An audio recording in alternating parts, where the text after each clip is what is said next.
Hello and welcome to Westeros Weekly. What? I'm excited.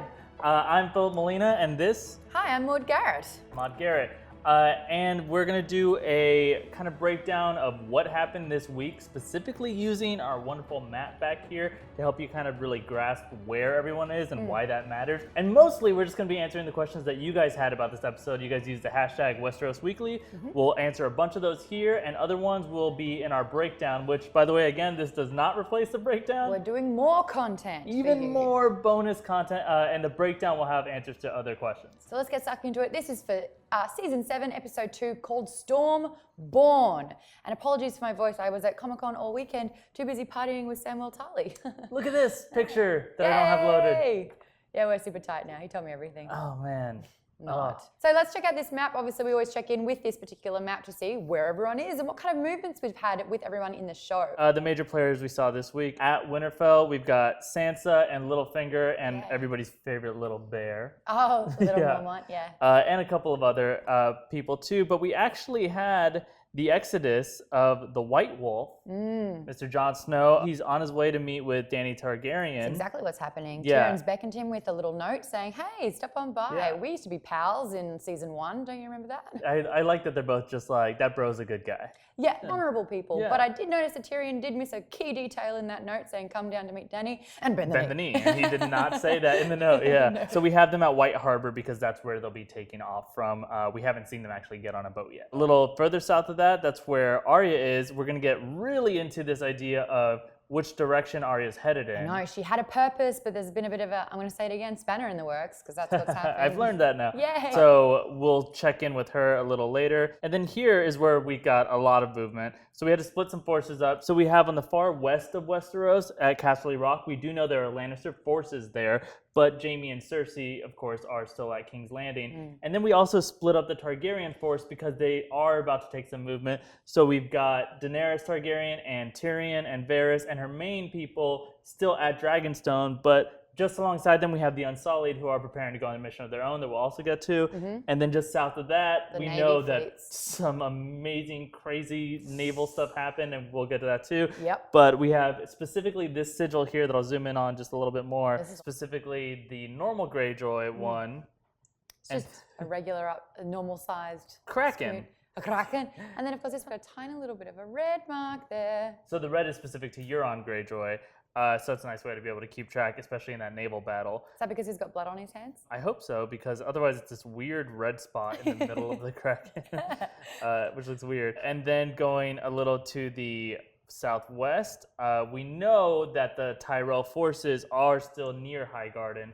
We believe Olenna's on her way to get them. We'll get to that too. Yes. And then a little to the southeast of the Tyrells are the Tarly forces, which is what Lord Tarly is about to go get. He's going to be a major player in the upcoming war, so that's why we actually added him to the map. Yeah. And then to the lower southwest of him, we've got his son, who is not a major player in the Greater Wars, but could be depending on what happens. He could fix a whole lot of problems here. Samuel Tarly. Yes.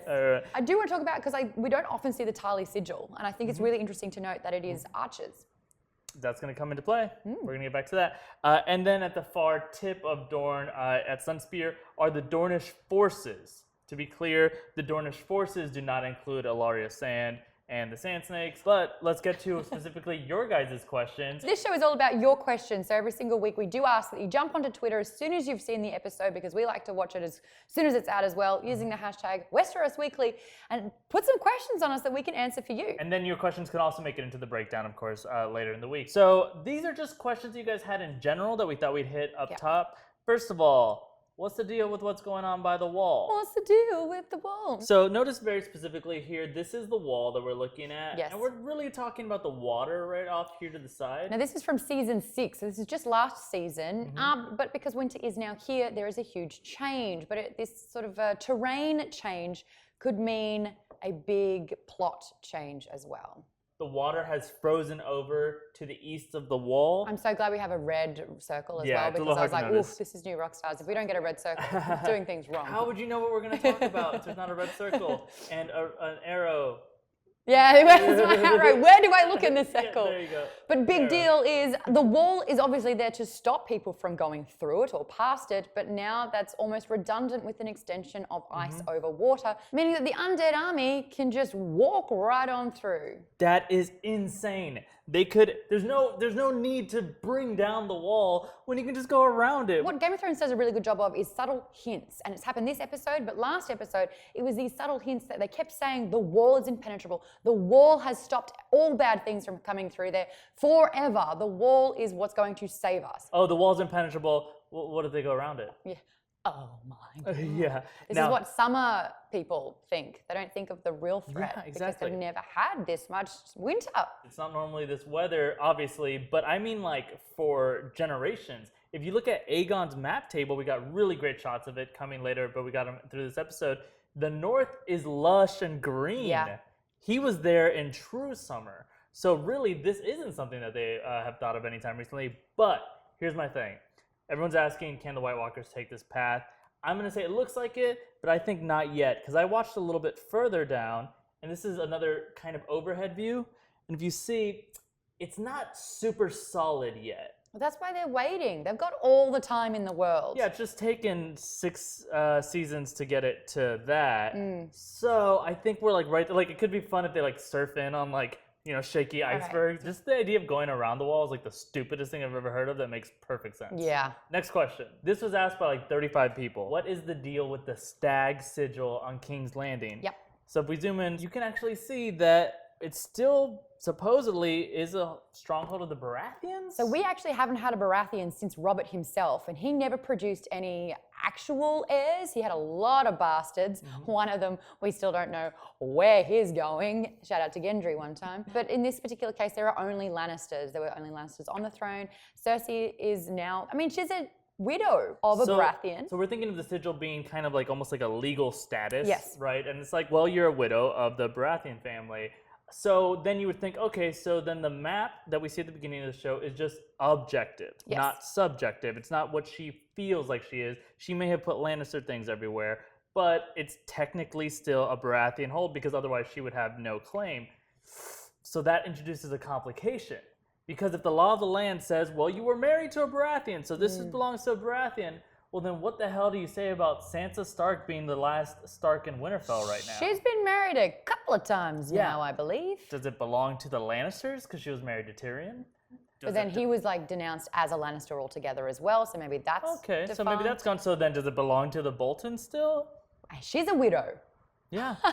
She literally is becoming Cersei more and more as Right? well. And she's power hungry. She's in the north. She's got the power now. Right. And So I'll be honest. I think that this either needs to change or it means that some serious stuff is going to happen up north.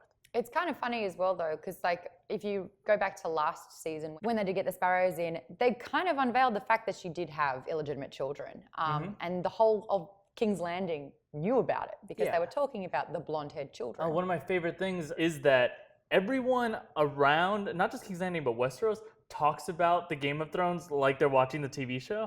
So they're like, you heard Cersei has like all these kids, right? But also when he's like, oh, your brother won the Battle of the Bastards. Yeah, that was it. Like, that's what we call it. That's what we call it. You just named the episode. Thanks, man. But for them, it's like football.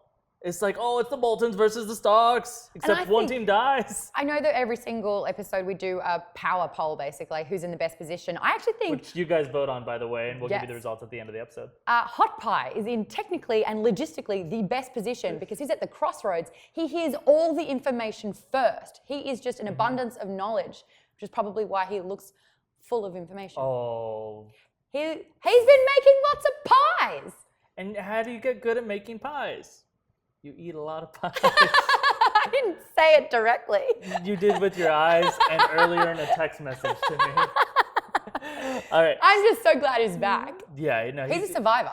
Yeah, but didn't it kind of feel like she was going to be like, no. So the bastard colors question.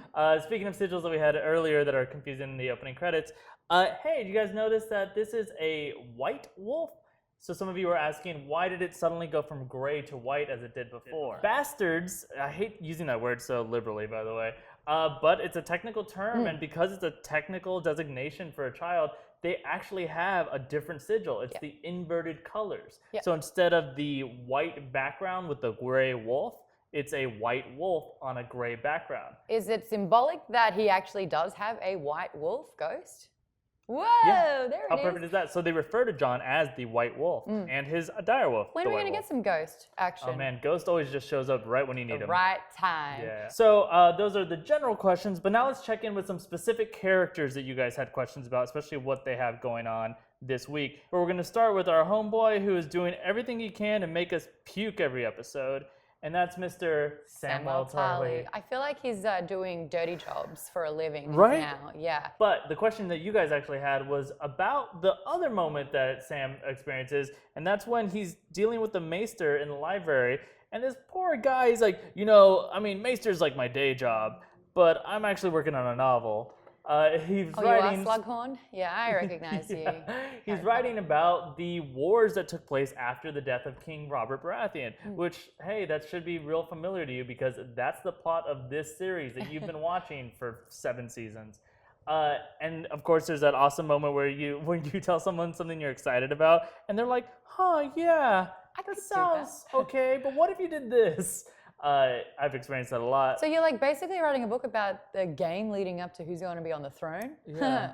Leave that with me. And you called it the wars after the death of King Robert Baratheon? Okay, I just think there's a better name. So a lot of you guys are asking, is the name ultimately going to be A Song of Ice and Fire or A Game of Thrones? And we'll say, sure, it could be either of those. I mean, I think we're on the same page with the fact that Sam Tarly kind of is playing George R.R. Martin when you think about it. He's the author. He's the guy that never really had a chance. His father didn't love him. He didn't fit in when it came to war. He wasn't the one that was going to bust out the sword and be a warrior. And when you really put them side by side, like this, you can see the similarities. First of all, the theory is that George R.R. Martin has placed himself into the story in the character of Samwell Tarly, the person who is potentially going to be the one that writes the story. Here's what's really fun. I actually love this theory. We brought it up about a year ago, actually. Yeah, you did. In our old breakdowns, boom. And what I love about it, now that it's happening, I'm seeing how it could happen, I was like so excited for it, and I'm realizing Sam stole that guy's book idea.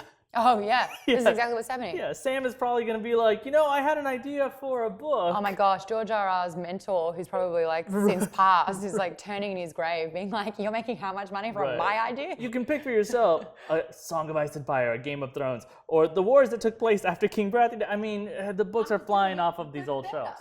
Yeah. The next question we got was about Cersei. So we'll check in with Cersei and Jaime. Again, they are at King's Landing. But very specifically, a lot of people are talking about this scene where Cersei's just dropping a bunch of fake news about what Daenerys Targaryen's been up to. We talk about what everyone brings to the table. With Sam, it's knowledge, which equals power in the end. With Cersei, it's propaganda. She's using actual events that have happened, like killing the slave masters with dragons. Which did happen. She did feed one of her dragons with one of them, that she did imply it was a lot of them. So I think her use of propaganda is a really smart thing to do. But specifically, what you guys are asking about is, why are they so into this old guy? What does House Tarly bring to the table? Well, their reputation, which he keeps reminding his son, Sam, is that they're brave. They are always first in battle. They are loyal people as well. And they have like a really good established army, and they have been playing by the rules basically this whole time. And very much they also have this amazing fortress at Hornhill. Look at that. Like, if you guys remember when they visited there last season, it was kind of like, damn, this is nice. Yeah. Like, we've been to castles, but our castle's called Castle Black. Like, this is like And it really does heaven. sink in that he sent his son away from this to because he Castle was Black. just not good enough to be a Tarly. Yeah. Right. So not only is Hornhill a very important stronghold, but also focusing on what the Tarlys have is a strong sense of xenophobia. Yeah, no, this is the only time we'd really seen Randall Tarly beforehand, and we got a really clear picture that he's not a nice person. He doesn't like wildlings at all. He gave Gilly a lot of trouble when he brought in, when Sam brought her into the house. I think honestly he didn't show it, but her argument nailed it, where it's like, am I really going to stand by while a bunch of horseback savages attack the land that I kind of love? Yeah. He's kind of the honestly, like, the typical, I don't want to say alt-right, but like the guy with like, he's got a shotgun on his land, and honestly, if you've seen Red Dawn, those are the people that try to save us. So, yeah, he seems like that kind of person. Also, there was a moment that we kind of heard echoed here through Jaime, but previously Stannis Baratheon has recounted to Samwell how his father, Lord Randall Tarly, defeated Robert freaking Baratheon in the Battle of Ashford. The thing with that is that Robert beat Rhaegar Targaryen, who was considered like the best fighter of his time. And he had Ned by his side the whole time. Yeah, and he just warhammered him, right? Randall Tarly defeated Robert Baratheon on the battlefield. The only reason that Robert survived is because they retreated as quickly as they could. So everyone considers this guy just this amazing soldier. But something you hit on earlier about their sigil is why I think that they're going to play a big role in the next season. Yeah, the sigil obviously being that of archers. And very specifically an army full of archers who are experts at aiming these things, might be experts at aiming one big, huge one at one big, huge dragon. Because there's a big difference between shooting it at a very, very ancient skull that is very immobile. And 20 feet away. Than one in flight. I don't want to see dragons die. Did you have the? I had People, a what's reaction going to happen? Are you kidding me? No. There's 3 dragons. One's going to die at least. I put money on it. I know. I have a theory that 2 are going to die. That's even worse than 1. And 1 is going to die north of the wall, and then something bad will happen to him there. Like this? Yeah. Oh no. Oh God. I don't know. The Night's King would look really good on like an ice dragon. An ice dragon. Oh my God. Man, I just think of dragons like puppies, kind of, and so I just feel real bad. Who's a good boy? Yeah, they're good boys. Where are they? We haven't seen them this episode. Oh, because we had a dire wolf. Yeah. The other. So let's take it to the seas this time. Last time we heard about Euron, he left King's Landing saying, "Sweetheart, I'm gonna get you a gift." We tried to predict what that gift would be. Now it is clearer than ever. So last week, I know it seemed like Cersei wasn't really into whatever his gift would be. She was toying around with him. Yeah. She's the queen of manipulation. God, she's the worst. But now what you guys are asking is she going to change her mind when she sees his gift? Has he won her over now? And I'm going to say she was unimpressed then, but this guy's pretty freaking impressive. Oh my gosh, did anyone else hear like WWE music come yes, down when it was like slam and he just slid down it? It's like, come on, mate.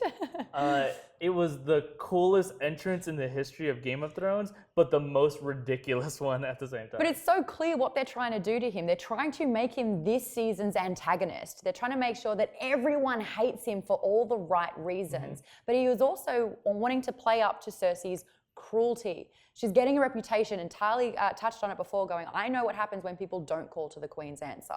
And he knows that she's just a pretty horrific person. So how do you please someone that's horrific? You match their cruelty. And he's bringing bags of heads.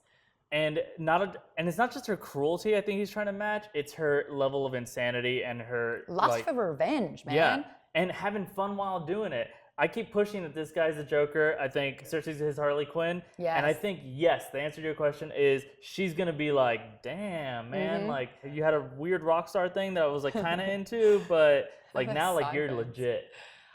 And also, like, even though last episode Cersei tried to really dust her emotions under the rug, saying, look, my children are dead, I'm here to move on. How good would it be if Ellaria Sands is presented to him along with her favorite child? Like, this is revenge at its finest. She's going to make Ellaria kill her favorite daughter, maybe? Maybe. We know that Tyrion and Ellaria are the closest of all the Sand Snakes and their mother because they also had that scene where she kept talking about Mama, Mama, and they knew to make fun of her for that. And those are the 2 that he's going to apparently be delivering. We don't know if Yara's going to be part of that package. We don't know. She looked like she was going to die, but it didn't happen, which was very interesting. I thought she was going to get that red smile. For sure, big time. Ooh. I also want to just really kind of chat about the reaction of a lot of fans watching the show, and that was a universal groan when the Sand Snakes came back into this. And then it was almost as if the producers and the writers went, you know what? We know you hate them. Here, is this satisfying enough? The answer is yes. Thank you very much. It felt like that last shot where their bodies were like placed there was for the fans, and that made me feel a little bad. But did you see how they were strung up? They were strung up by their own weapons. Right. So obviously, you know, through the spear, like the spear, she was skewered into the ship, and the other one was hanging by her own whip. So that's just like a little on the nose. Seems a little bit like what happened with Nikki and Paolo back on Lost, where it was like, oh, you guys don't like them, so we're going to really hurt them. Another question that you guys had, though, is, okay, how the hell did he sneak up on them? And we got this graphic up here because I am going to point out, first of all, it was really foggy. Yeah. In fact, it was like storms were in the area not too far away from there, right? I feel like, you know, they don't see a threat happening, so they've dropped their guards and they're about to get hanky-panky. Literally, right? Yeah. They're dropping it all. They weren't expecting the other kind of foreign invasion. Right. Which, even though you're making that a joke, I think that joke, they knew that going in. They're like, and we were going to say foreign invasion because it's like her hand, but also like they're about to be killed. Yeah. It was very on the nose, and I love that. I love it. Yeah. But okay, so we don't just think it was fog. I'm also going to say, of course, you got to remember that ships at this time and with this technology don't make a ton of noise as they're going. So they very specifically, their main tactic is actually not attracting light pollution, so they take out all their candles. But it feels like there actually could be an even better reason how not only they were able to sneak up on them, but know the exact ships and the exact location. The time that they would be there. That There's a snitch. Is there a snitch inside of Dany's camp? Now, that concept actually came up. Dany, she did kind of like very suddenly get this idea that, wait, now that I'm here in Westeros, everyone might not have my back. She took it out on Varys. She challenged his loyalty and got the best monologue from Varys' character we have seen thus far, and he gets some doozy moments in there as well. But doesn't it feel good when he's just so transparent, finally? It's and that's like what she wants. And she's clearly said, I do not want to be surrounded by yes men. I want you to look me in the face and tell me if I'm not doing a good job. And he's like, yep, I swear to that. Right. But you're right, in this particular show, there is subtle, or sometimes not so subtle, setups to these particular things. And if she's trying to weed out the rats, or the spiders, in this case, there could be someone. And he's never really had particular loyalties. He's said it's always been Targaryens, but what has he had to do to remain on Robert Baratheon's good side? He's a survivor, and he's saying he's doing it for the people. Right. What does that even mean? Right, and I'll say, if you are still a manipulator, you're also going to appeal to your audience. So notice how he talks a lot about having been a slave, and how both Missandei and Grey Worm are taking extra note of that, but also he's saying that to Daenerys, who has clearly such sympathy for slaves. She's the breaker of chains, after all. Yeah. So can we trust Varys? I'm going to say yes. Honestly, I'm going to fall for it all the way if he's a double agent here, but it doesn't mean that someone else isn't. So let's talk through that, because he's technically the only one that doesn't have family that's been burned. There's not many options, right? Yeah, Tyrion, it's not going to be Tyrion because he hates the Lannisters and he's not going to basically make sure that Cersei wins in this Game of Thrones at all. You've got Olenna Tyrell, whose granddaughter and grandson were just killed by Cersei, so there's no way she's ratting out. And then who else is in that room? The Sandstorm. Missandei and Grey Worm? No, don't you dare. Missandei? As if. There's no way she would rat out. But my queen, I've been plotting against you the whole time. Yeah, it doesn't sound like it would happen. That said, not totally going on down this path, but an interpreter is someone who is always in the room at all the key moments and can manipulate the information coming in and out. That is true. Just saying. All right, and our next question that we're going to go to is about, these poor Greyjoys. Theon and Yara, and oh man, they suffered so bad at a moment where they were just so happy, at least their one of them. overconfidence was their weakness. Yeah. And in this particular instance, you've got Euron challenging Theon, like, step up. What amazing acting by Alfie Allen, because you can see him transform back into Reek, who is just pathetic, and he kind of like responds well to abusive people to tell him what to do. Right. And in this instance, there was no way to win. Right. A lot of people were very mad at Theon for what he does here. It looked cowardly. It is cowardly, but also he is Reek once again. Yeah. And I think, and this is just off the top of my head here, so maybe this won't work out, but just thinking of this idea of, the episode was called Stormborn, and he keeps having these traumatic experiences and he comes out a different way. And if you remember back to leaping off the wall with Sansa, yeah. Right? And then on the other side of that, it felt like he had killed Reek and was reborn as Theon. Yes. Now, I think this little nope moment is the opposite. He's reborn as Reek. But at the same time, I think that is probably the best case scenario for him. Potentially, because this is what you guys want to know, and I'm wondering too, where does he go now? Who will take on Reek? I have no idea. Everyone's joking that he's going to pick up, or Gendry's going to row past and pick him up, which I would actually love. I think that is a great thing because he's been rowing for 4 seasons, 3 or 4 seasons now. His arms must be like guns. He could probably take on the mountain after that. But yeah, where else is he going to go? Who else is he going to answer to? I'm really reaching here. My one guess is if he is like, you know what? I'm not Ironborn. I never was. I pretended to be, but that's not me. You know who I really am? I was raised by the Starks. I'm going to go back to Winterfell and see if they'll take me back in. Maybe specifically Sansa's there, and they just had their good moment too. That's my guess, guys, but let us know if you have a better idea. He needs to serve a bigger purpose than what he is currently. Yeah, and I think that purpose is going to end in his death, by the by. Probably. So up next, we got, you guys had a little tongue-in-cheek question about our Mr. Grey Worm. This was a long build-up, though, because he's been perving on her while she's been bathing. Oh, of course. You know, they've obviously, he hasn't got a hard-on for her, but he's got something going on. I'm starting to think that Maude wrote the question this week, because the question was, I thought Grey Worm didn't have a worm. So that's a great question. Tackle and Bait both gone. They get castrated. Well, a lot of people do want we to know know. that for sure? Yes, they lose both of them. So it's he's not the only eunuch. The other one is Varys, and Varys lost his testicles. And Theon. And Theon's lost his sausage. I'm trying to be delicate about this. Well, you threw in testicles, then you went back to sausage. Yes, well, because of that scene that we'll never forget with Ramsay. Those match cuts. Yeah. Oh, he had another one with the pie and the pus pie. The pus and the pie and the Well peeling. done with this. The poop in the soup. Oh, God, so many. Anyway. They were saying, how does it really work?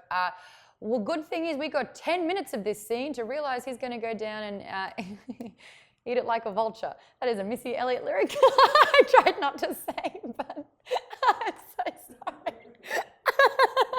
She shaves her chocha? Thank you. Lots of you pounds in my waist for you. Oh my God. All right, I need a glass of water. There you go. Oh. You saw a lot of her, but you didn't see that part of him. I was saying to my roommates when I was watching this, do you think they put a green sock over it to like fix it in post? I had such a stupid idea. Some part of my brain was like, maybe they're going to reveal that he tucked it away the whole time and he's got one. And he doesn't. He doesn't have one. No, but he has a big heart. And that's what she's fallen And tongue. for. Yeah. And So- he's used that with that real gratuitous POV right at the end, which was borderline pornographic. So, but I do think that the purpose of that and the length of this scene and showing as much as they did was to say there is a future that could potentially involve romance for this guy. Yeah. And that honestly, even though it might have been a bit uncomfortable for some, I thought it was kind of sweet to just be like, no, it's not awkward. It's when two people really care about each other, Yeah. they're gonna find a way. Yeah. Sure. I also do a hashtag for every episode, and this week's is hashtag NubRub, to be sung with the Nub Nub song from the Ewoks in Star Wars. Oh man, Rub. don't watch this in school, guys.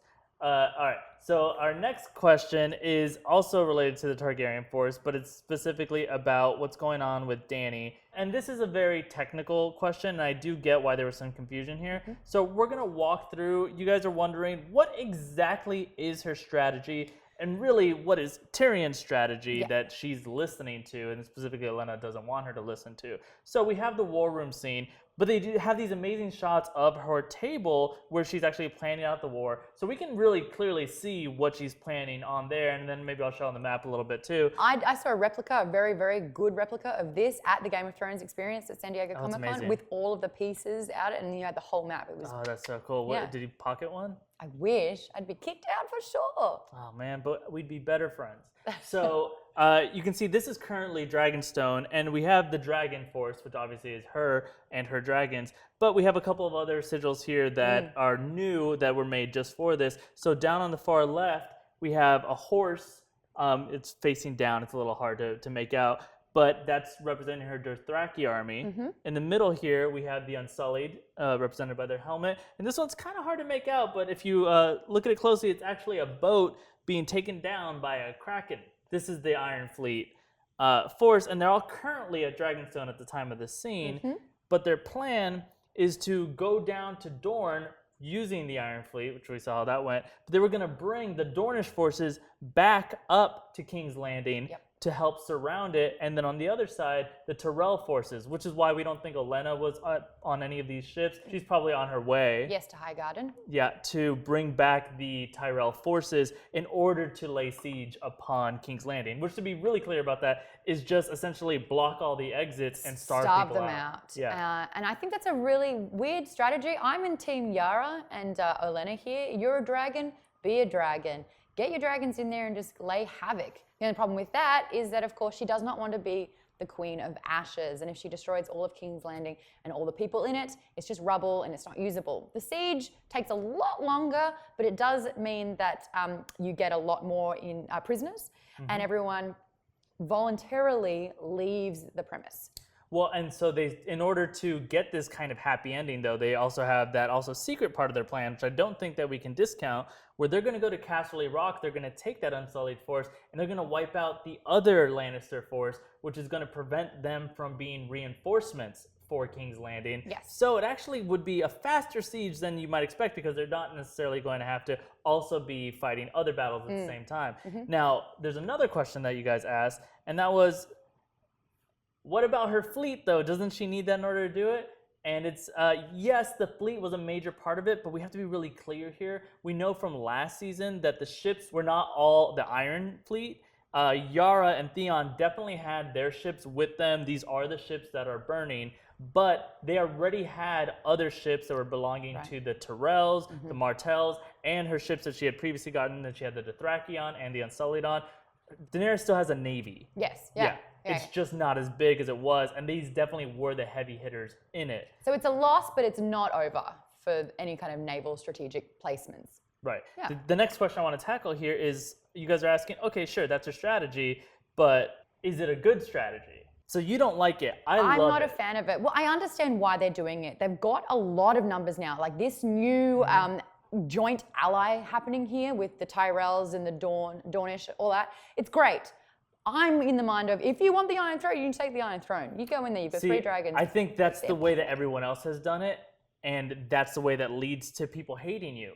But the only other time where it was an invasion, very similar to this one, it actually went so well, and that's Aegon's Conquest 300 years ago. Right. So I'm just going to real quickly walk you through this, just so you kind of get what Aegon did and why I think the similarities are brilliant. So Aegon actually launched also from Dragonstone in his invasion, and he, instead of going all at once and taking over, well, back then it was separate kingdoms, but instead of just going with his full force at each kingdom, he instead split up his dragons, we talked about that last time, into 3 different directions.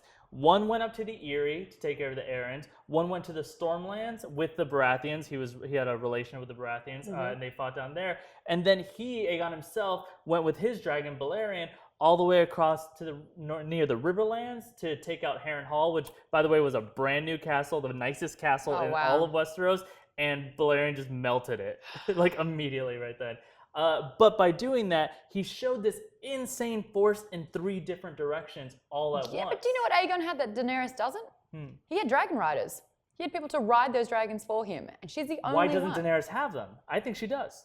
Who's going to ride the dragon? I think we're going to see a little Tyrion on a dragon. I think we're going to see Jon Snow on another dragon. He can't physically put his legs over the dragon. She can't either. Well, you think she's like straddling that dragon? Side saddling it. No, it's a 727. She's lucky that we can see her on it. Now, and your point does make sense in that the dragon force being properly wielded was essential for Aegon, and even then, he wasn't able to take Dorne. Dorne stayed its own kingdom. All the other kings switched to vassals, but Dorne was able to withstand even the dragons. There are ways to withstand that force, especially if you're not wielding them properly. But my favorite, real quick, and it's just because I hope this exact same thing happens from Aegon's Conquest, the Eyrie, back then, weirdly, it also was run by a little Lord Arryn, a child, a boy, and he also was simple-minded. And you know how they're way up there in the sky? They have an impenetrable fortress. That's why they don't get involved. It's so hard to get to, so they don't have to worry. Well, it's pretty easy to get a dragon up there. So they get up there, and instead of like killing everyone, all they do is Aegon's sister offers the little Lord Aaron a ride on the dragon. She's like, you want to go for a ride on this dragon? And he's Yay! like, yeah. Well, and so I thought that's when I was learning that history, I thought it was like, and then the dragon ate him. But no, it just, they realized like, you know what, if it's that easy for our little king to be impressed, there's no way we're going to withstand any kind of attack or anything. So I think it's a brilliant strategy. It led to a very happy ending. He came back and he formed King's Landing around where he landed. We got a little bit of that history in this episode with Balerion melted all the swords together and made the Iron Throne. Yeah, that's so cool. Yeah, and then Aegon lived a really long time. Yeah. He and people thought, you know what? He's not a bad king. In general, though, strategy-wise, I think it's brilliant. Moving on to our White Wolf, you guys had some questions about Jon Snow and what he's going to have going on. So the biggest question, though, is he going to make a pact with Daenerys Targaryen? Yes. Yeah. That's my answer. He doesn't even want to be king of the North. He's so reluctant in that position. He obviously knows that the biggest threat are the White Walkers. He's seen them firsthand. He knows what they're capable of, and he just needs numbers and he needs an army. He doesn't care about this whole Game of Thrones and who's going to sit on the Iron Throne. Right. That's not his deal at all. He doesn't want the power. Specifically, that point is why I think it's like, yeah, no shit, let's have an alliance here. I don't want the throne. I just need your help. And she'll be like, oh, okay. Yeah, I'm worried about Daenerys at the moment because she's like, oh, if you want to serve me, that's absolutely great. But you do one thing wrong and I will burn you alive. Right. And it's like, well, calm down. Like, people are trying to help you. Right. And I think that Jon Snow might come in here going, wow, this is so great. I just need people, whatever, I'm Jon Snow, I know something. And she's going to be so hardcore aggressive. And he's like, well, we're on the same team. Right. And she'll be like, are we? Feed to the dragons. Dragons tried to burn him. He can't burn because he's Targaryen. What? He becomes a dragon rider. He rides back to the north. Oh my God, this is going to be such a good season. Should I stop her or should I let Song her go? of Fire and Ice, but ice becomes fire with the dragon. What if it shoots ice because they have a connection and Ghost gets up there somehow? Ghost on a dragon is better than Tyrion on a dragon, and you know it. Well, why not can't Tyrion ride Ghost while Ghost is riding the dragon? Is all I'm saying. Oh my God, yes. So will they make a pact? Yeah, I think so. Of course, though, you do have the point. She's never seen the undead. And they even finally said it this episode that when you haven't seen them, you kind of are like, yeah, I believe you, but like, it's not a threat that is happening right now. Right. It kind of brings us to our next question you guys had. Should he specifically kneel? We brought up earlier that Tyrion very smartly left that out of the letter because we also know how people react when they're told, you can come and you have to kneel. You can't trust a Targaryen. Right. Oh, God, my big stupid shell. But should he kneel to her? Is that a good idea? And I'm going to once again look back at Aegon's Conquest, actually, and say, yes, that's a great idea. Because Torrhen Stark was the king of the North at that time. And you know what? Unified He saw all of that damage that was going on, and he just watched. And the North was the biggest part of the whole thing. He definitely had men he could have fought, but he just decided, you know what? I will lose everything. They will become ashes. I'm going to kneel. And he's famously known as the king who knelt, and yet it worked out great for him. He got to stay in charge of the North. And again, everyone loved Aegon. Well, I have a feeling Jon Snow's got two people in his ear right now. It's Davos, who's saying, if we do not join forces, we will die. And that is the truth. Like, we all know that. Maybe he doesn't know it yet. Jon Snow doesn't know that yet. But then he's also got Sansa. And he's just made sure that Sansa is now reigning temporary queen of the North. And she's calling all the shots. So I think if he kneels, which I want him to, and she finds out, there's going to be hell trouble there because she didn't sign off on it. And they're not having any forms of communication before he announces his plan to the court, to the people. And again, this episode, she has to fight him in public in front of his men. So I think she has no desire to turn on Jon, but she has established that she thinks she might be a better leader than him. Big time. And I think she's the kind of person, especially in this position, where once she has a taste of it, she doesn't want to give it back. So I think that she's going to somehow figure something out. What could the one thing that keeps her in power be?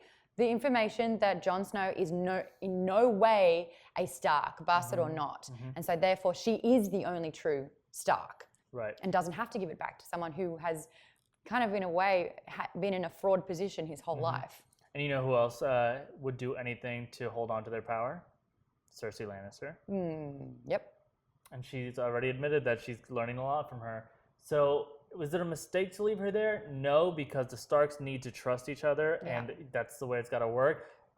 Will it necessarily work out for the best? That's not the same answer. But the biggest topic we got to cover, it's what you guys wanted to know the most about, is also about a Stark, but it's what the heck was going on with Arya Stark, specifically this moment between her and Nymeria. Now, this is something we've been waiting for ages. The last time that they saw each other, she was basically throwing rocks at Nymeria, trying to get her away to save her. And which is why a lot of people are like, well, I know one reason why Nymeria doesn't like you right now. You threw rocks at her face. Yeah. The North remembers, after all.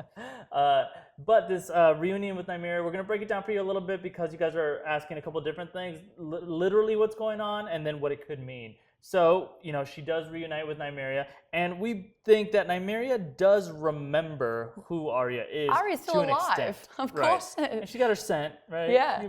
My puppy, knows if I've been in the room. Oh my gosh, I was gone for a week, and Zelda hasn't left my side until right now. Oh my gosh. So there's that, but when Arya asks her specifically to come back with her, Nymeria is straight up choosing not to do it, and that's leaving Arya heartbroken at first. But the two of us have two different interpretations about what is going on here and what it could mean. Do you want to go first? No, you go first. All right. I think think you're going to dismantle my argument, aren't you? Pretty much, yes. We've got very different theories here. All right. So I think you got to remember, first of all, when she says to Nymeria, that's not you, she's making a direct reference to her in Season 1, Episode 4, Cripples, Bastards, and Broken Things. Ned Stark is talking to her about how she could one day grow up to be a lady and she could marry a lord and how nice that sounds. And she's like, that's not me. So saying that to Nymeria means that she gets it. Nymeria's not one to go reunite with the family at Winterfell. She's become her own wolf, so she has her own ways now and her own personal goals. And by the way, that's why she named her Nymeria. That's who she is. Nymeria was originally a warrior queen. She led the Rhoynar refugees to Dorne 1,000 years ago. She, by the way, is an ancestor of Oberyn Martell, but way before him. And she was essentially the founder of Dorne and made it a unified realm under the Martell rule. And the big thing is they were essentially running away from the Valyrians at the time, but she took it upon herself, you know what, I have my own mission for my people, we're gonna go over here and I don't care what anybody else is doing or what they're saying. And she literally, when they landed, she burned her own fleet so that people couldn't change their minds anymore. It's like, I do my own thing. That's Nymeria, the warrior queen. So I think she's totally understanding, oh, right, we aren't that person. We aren't the ones that go back for jolly old reunions. We have new lives and new goals. Then she's actually thinking, what am I doing going to Winterfell? That's not who I am anymore. I'm not going to go there and be a lady. I'm going to go back down to King's Landing and do what I said I was going to do. I'm going to try to kill Cersei Lannister. That's great. I mean, I love that you even brought pictures to support your argument, and you have backstory. That's so cool. But you're talking about Nymeria living up to her name of what Arya named her. Let's talk about Arya's name. So Arya has gone to Nymeria saying, it's me, Arya. But guess what Arya spent all of last season doing? Removing her name. A girl has no name. And this is entwined in magic here. So she's essentially removed herself from not only being Arya, but a Stark altogether.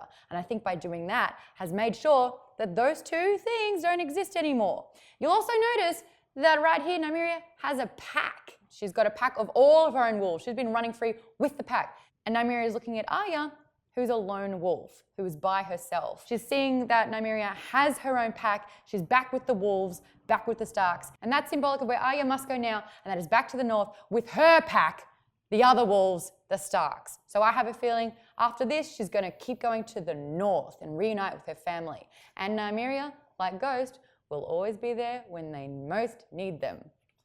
Two compelling arguments. So where's Arya going to go? That's what we want to know. Let us know that down in the comments. That's the big question of this episode. But let's move on out of our questions to what you guys voted on, the rankings of who won Game of Thrones this week specifically. Yeah. Coming in at third place is Daenerys Targaryen. Yeah, because we've seen the first part of her plan in action and it hasn't gone according to plan. We've got Cersei drawing first blood in a war that is absolutely impending. And I think there's far too many people in Dany's ear now. Is she going to be the dragon? Is she going to listen to Tyrion? Too much is happening. It's not clear, which is why she's not in a higher position. I get it. Only 11.6% of our audience voted for her. And you're right, she's listening to Tyrion about her strategy, and she's even questioning it with Olenna. So as a leader, her influence feels a little watered down. Also, this week specifically, her fleet is also watered down. Yeah. But Pun. but that said, she still got 3 dragons. So I don't know about her being so low. But coming in at number 2. Yeah, we've got Cersei. Lannister. Like I said, she's using propaganda as a weapon, and that is an effective thing to do, especially in King's Landing, where pride amongst the lions. Another great pun. I didn't even mean that one. It was so good. So she's getting strength more and more. She is expanding her army, and she's got one killer thing that she hasn't seen coming yet. Euron. So 15.6% of the vote going to Cersei, and also not just that Euron is going to be joining her side, but the fact that she influences Euron to do what he does this episode. He's only doing it for her, his new queen. Does really mean that she has a ton of influence if she caused the events that Euron went on and did. But that doesn't matter because the number one result is still Euron Greyjoy with 39.1% of the vote. He is the one who won the Game of Thrones this week, but he also won our separate designation. The kill count. He's got the most kills too. He's got the most blood on his hands, big time. He's deadly with that. I actually really love the choreography in this because you see his fighting style. It's just so caveman. It's so blunt force. It's just strength, and it's very frightening because he took down 2 sand snakes. Right. You know what I think is fascinating though? He may have won the week in terms of kill count with 8, but Yara Greyjoy killed 7. That's really good. Theon killed 6. Whoa. Like, these are all people that really were much larger threats than we thought if they were keeping up with Euron to that level. One of the Sand Snakes didn't kill anyone. She just fought Was that with the whip? No, it was the other one. Oh, really? The spear? Yeah, she's usually one of the tougher ones. Son spears. Oh, dear. And she just fought Euron and died pretty quickly. Yeah. Like, these are the best assassins. Yeah, at least Tyanna got like a bit of decapitation in there. Oof. I don't think that word's ever been said before. But you know exactly what I'm talking about. And then finally, we're going to check out next week's teaser, and then we'll hit you on the other side with some predictions. I was born to rule the 7 kingdoms, and I will. The war's already begun. I've drawn first blood. Cersei will be ready. They know we're coming.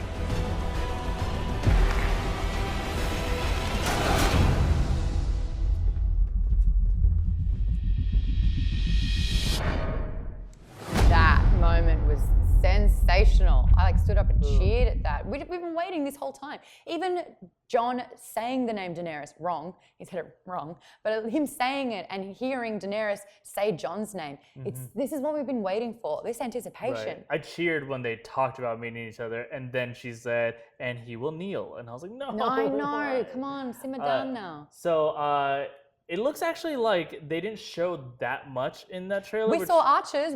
My guess is that's going to be Casterly Rock. They said that they were going to head there, and that was the Unsullied that you saw them kind of breaking in there. Okay. So my prediction for next week is going to be that we're going to see a battle of the Unsullied take on Casterly Rock. Yep. And I'll go out on a limb. I'm going to say they're going to be successful because they just had this huge blow this episode. I think they'll win next one. Who's that Casterly Rock? I think that ever Lannister forces, ever since Tywin died, Casterly Rock's strength and success has just diminished. There was a moment, I don't know if you saw it, where Jaime looks like he's walking through an archway that looks similar to Casterly Rock. If he were randomly there, that'd be huge. And what's your big prediction for next week?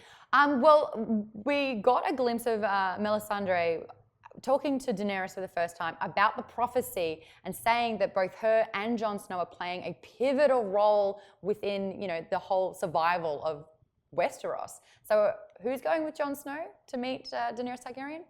Davos. Ooh. Davos is now hopefully, maybe, I predict, going to have a stern word with Melisandre in the form of a knife across the throat. He did banish her. He obviously hates her guts, and he said he never wanted to see her again. And then, oh hey, what are you doing here, Davos? Yeah.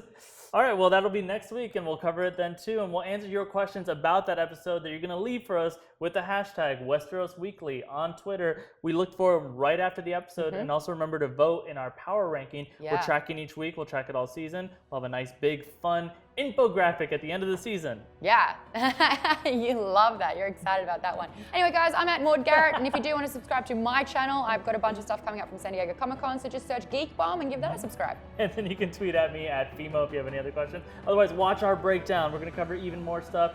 We'll see you next time. Bye. Bye-bye.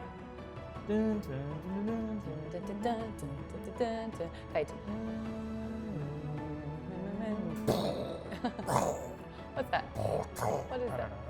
It's a remake. That's Euron's album. Urine album. I'm an album. I said urine.